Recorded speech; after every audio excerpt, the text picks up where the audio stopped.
Shannon is in charge and helps curate, her and her team of 200 people help curate what is the world's most exclusive luxury hotel collection. It is only 1 out of every 10 hotels that applies makes the cut. And her team have their finger on the pulse of luxury travel. So Shannon, thank you very much for being here today. Thank you, Sean. I'm excited to be here. Let's start talking about quiet luxury. Yes. One of our mega trends this year, which is that for affluent travelers who are the industry's most profitable travelers, they are increasingly pushing away from things like gold-plated gold-plated fixtures, personal butlers, and a lot of the blingier aspects. Are you seeing that at leading hotels? Yeah, I have to say I was very gratified to see quiet luxury make the Skift Megatrends list.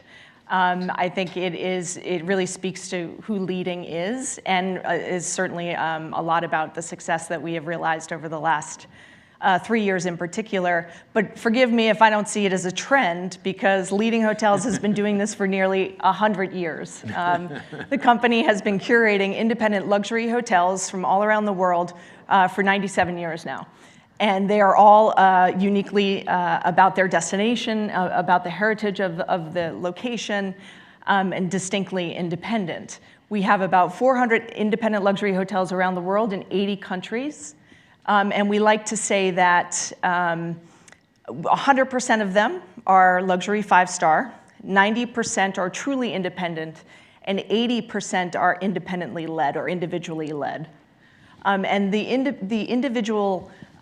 I think the individually led hotels are very uniquely positioned for this new kind of post-luxury traveler, this traveler who is passionate about understanding, the ownership and service, a personalized service, and really kind of seeing that passion of the owner come through in the experience.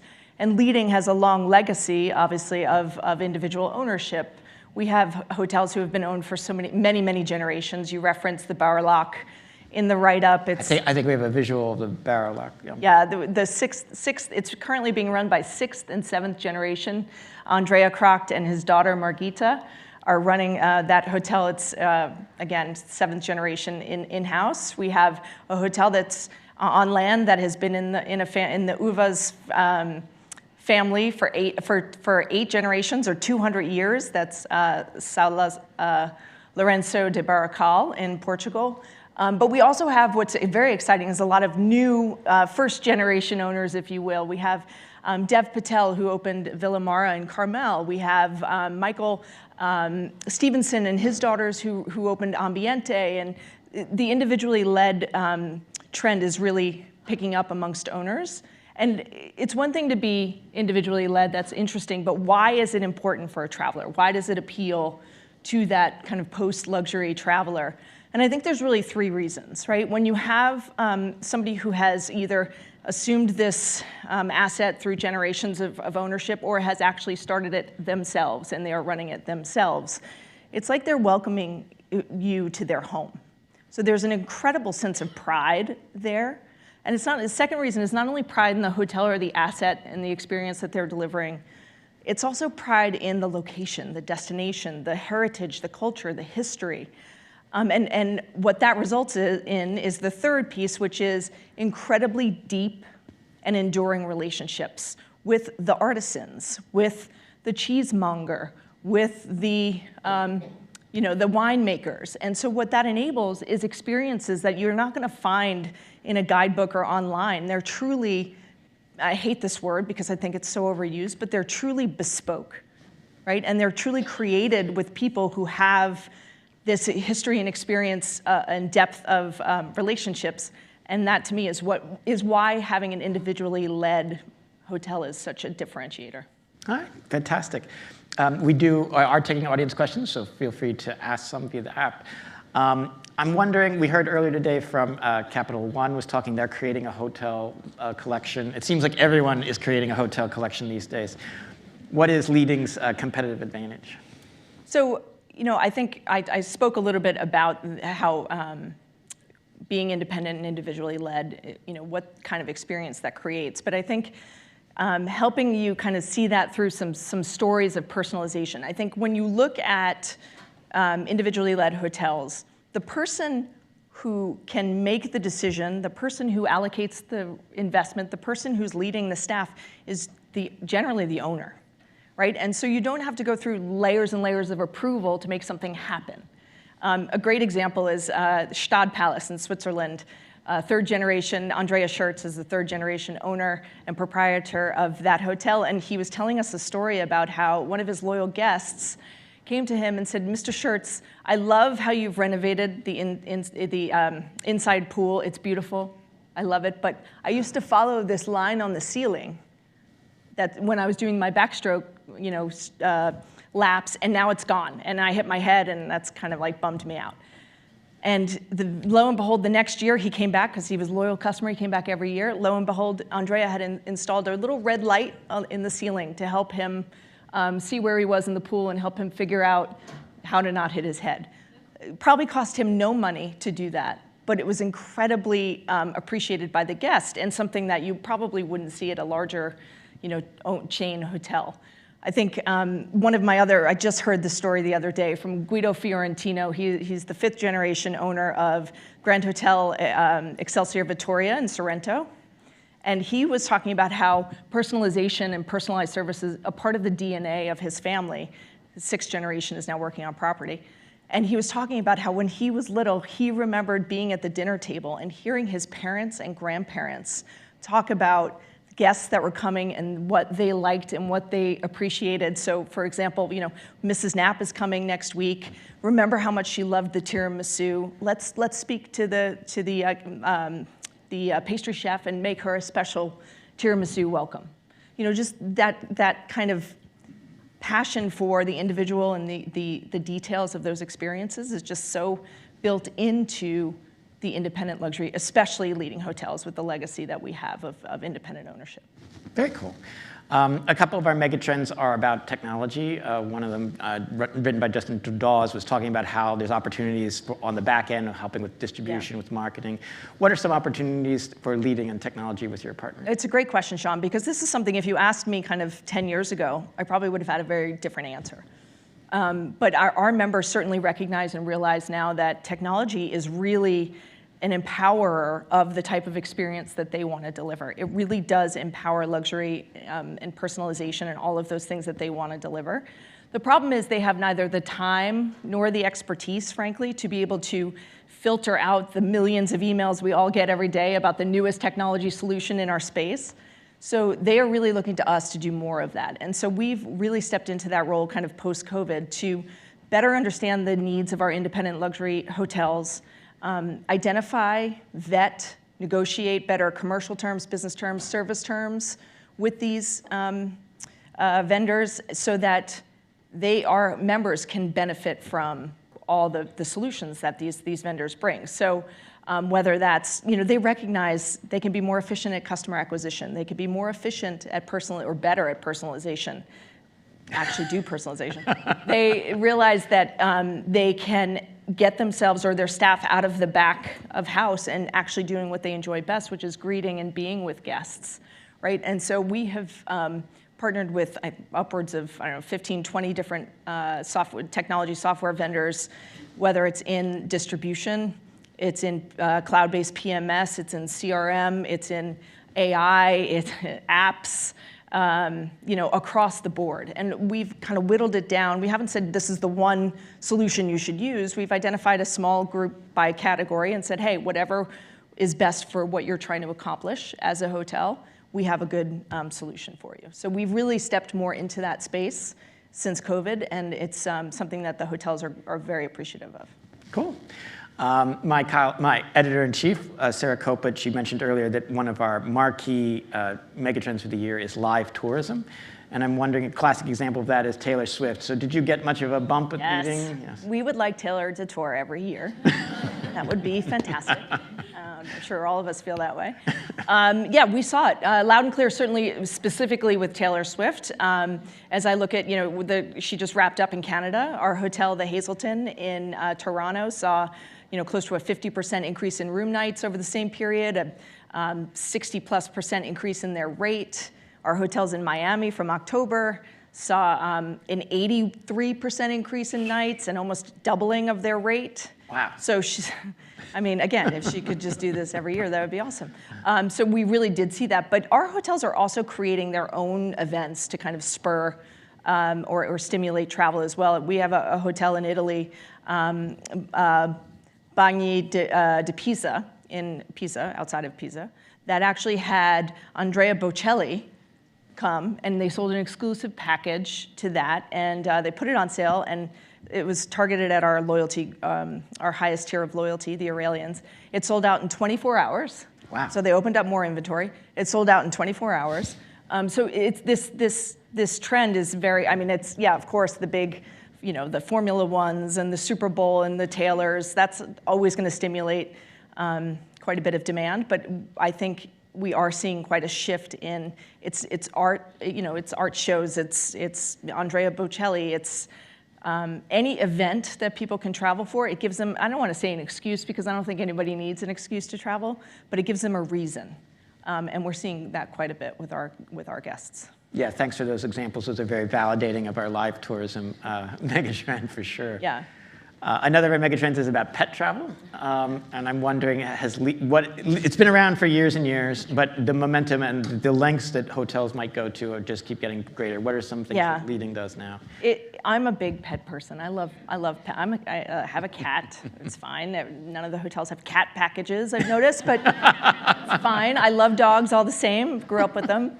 But it kind of blew my mind when we went out. I had heard anecdotally a lot of, you know, whether it's friends traveling with pets or our hotels telling us things that they're doing. But we did, you know, kind of some additional research on this, and it's kind of insane. So the Hotel Metropole in Monaco has this experience, is the only way I can say it, is when you're booking, they actually ask for the name of your dog, the size of your dog, so they can customize the amenities, make sure that's great, which is enough in my opinion. But wait, there's more. They have a spa partnership, a dog spa partnership. And it's not just like take your dog to get groomed and have a nice day. They have a choice. First of all, there are candles and there's music. Bless. And they have a choice of ozone treatments versus clay, natural clay treatments versus salt bath, or just a regular grooming. But wait, there's more. They also then can have a professional photo shoot after, right? Of course. So just so that they could remember, the dog can remember their experience at the Metropole in Monaco, which is amazing. We have Fonte Verde in Tuscany, which is known for their kind of thermal spa. They have a pet thermal spa, so you can bring your pet when you go, I guess. My favorite, though, as much as Metropole was great, my favorite is the JK place in Paris. They have a Michelin-starred chef overseeing the menu with a dog. For real. That's next level life goals. This is legit. Like, this is happening, and people are buying these packages, and they're embracing it, and you see it on the airplanes, those of you, who are traveling a lot. There's more and more pets, and dogs specifically, I get it, on planes than ever before. So obviously they're staying somewhere, they're having an experience that's extraordinary, and if the dog is happy, the owner is happy, right? And I think it is something unique and different, and it's fun to watch this kind of arms race that's happening with the hotels trying to come up with these extravagant experiences for their pets. Cool. We have some audience questions. So how has quiet luxury changed and evolved? You've mentioned it's been like a century, but clearly things are different now than in the past. Yeah. So I joked before that this isn't quite a trend for us. It's something we've been doing for a long time. But I think the relevance, quiet luxury versus luxury. From my perspective, luxury has evolved significantly over the last 15 years. 15, 20 years. Historically, it was the luxury hotels that were saying this is luxury, right? The gilded and the marble and this you consumer and traveler, this is luxury. Now that dynamic has completely shifted. It's not about the hotels dictating what luxury is. It's actually about the consumer, the guest choosing what is luxury for them. Luxury is extremely personal. And I think this quiet luxury is just really the kind of evolution of that, which is, I don't need to show anybody that I'm very wealthy. I actually have very different preferences as a traveler than you do. Luxury for me is shorts and flip-flops, actually, right? And in some of the hotels 10 years ago, you couldn't wear that. You couldn't dream of wearing that, right?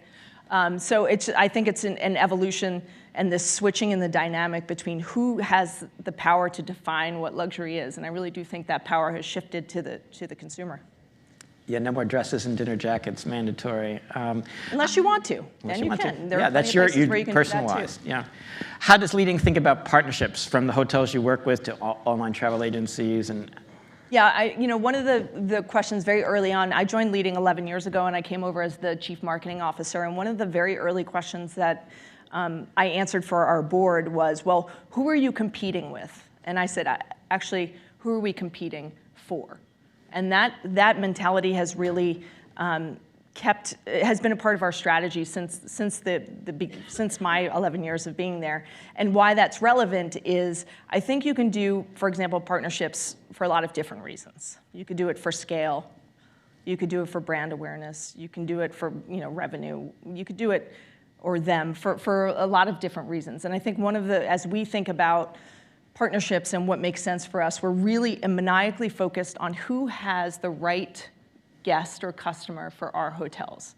We've turned down lots of partnership opportunities in the past because it did not bring the right quality of customer to our member hotels. And at the end of the day, that is our job is to serve and empower the future for these independent luxury hotels, which is getting increasingly more challenging in the environment we're operating.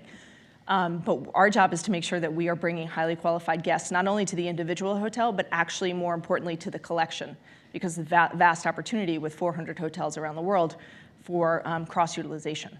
And so how do we make sure the guests that we're bringing in are highly qualified for the types of hotels that we have? So that was your Harvard Business Review moment there. Of the 5 things you pick up out of the sessions today, this strategic thinker was like, instead of saying who are you competing with, it's who you're competing for. And you can take that concept back to your own companies and think of a lot of your own conversations internally. It's like change the way that you think about things. A third audience question we have here is, how many new hotels would you expect to add this year? So generally speaking, and Sean, you mentioned this earlier, we get about, let's call it 500 to 600. This year, actually, we got about 600 to 700 inquiries every year for membership. And we accept roughly, I like the 10% number, but it's a little bit higher, a little bit lower than that. It's about 5 to 6% we accept every year. Geez, gosh. So we accept, on average, between 30 and 40 hotels a year.